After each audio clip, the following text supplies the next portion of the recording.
বাংলাদেশের সংকট এখন কৃষক কার্ড, ফ্যামিলি কার্ডের না। বাংলাদেশের সংকট হচ্ছে বাংলাদেশের অর্থনীতিকে চাঙ্গা করা, ঋণ খেলাপিদের বিচারের আওতায় আনা, লুটেরাদের বিচারের আওতায় আনা এবং বাংলাদেশে যাতে বিনিয়োগ আসতে পারে সেই ধরনের স্থিতিশীল ব্যবস্থা তৈরি করা। আমরা সেই ধরনের পরিকল্পনা, সেই ধরনের বিভাগ নিয়ে কথা বলছি। আমরা শিক্ষা, স্বাস্থ্য, কর্মসংস্থান নিয়ে কথা বলছি। আমরা নারীদের নিরাপত্তা এবং কর্মসংস্থান নিয়ে কথা বলছি। 5ই আগস্টের পরে আমরা স্পষ্টভাবে বলেছি, বাংলাদেশের নির্বাচন, রাজনীতি, অভ্যন্তরীণ কোন বিষয় নিয়ে বিদেশি কোন শক্তি কোন ধরনের মন্তব্য করতে পারবে না, কোন ধরনের পক্ষ অবলম্বন করতে পারবে না। কিন্তু তার সেই বক্তব্যে, মন্তব্যে একটা দৃষ্টিভঙ্গি প্রকাশ পেয়েছে।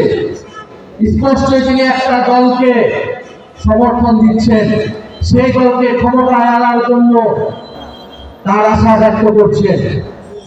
আমরা এর আগে দেখেছি 2008 সালে কিভাবে ভারত এবং বিভিন্ন বৈদেশিক শক্তি, বিভিন্ন রাজনৈতিক শক্তি আওয়ামী লীগকে পরিকল্পিতভাবে ষড়যন্ত্র করে ক্ষমতায় নিয়ে এসেছিল।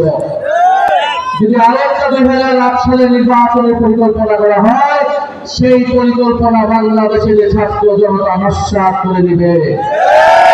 আমরা বলেছি এবারে নির্বাচন 2018-এর মতো হবে না, এবারে নির্বাচন হবে 91-এর মতো। 91 সালে একদম তাদের মন্ত্রিসভা সাজিয়ে বসেছিল, তারা সুনিশ্চিত ছিল তারা ক্ষমতায় আসবে। ইনশাআল্লাহ এবারে বাংলাদেশের ছাত্র জনগণ জুলাই গণঅভ্যুত্থানের পক্ষের শক্তি, ইসলামের মূল্যবোধের পক্ষের শক্তি, বাংলাদেশ পন্থীদের পক্ষে ভোট দিয়ে তাদেরকে সরকার গঠনের সুযোগ করে দিবে।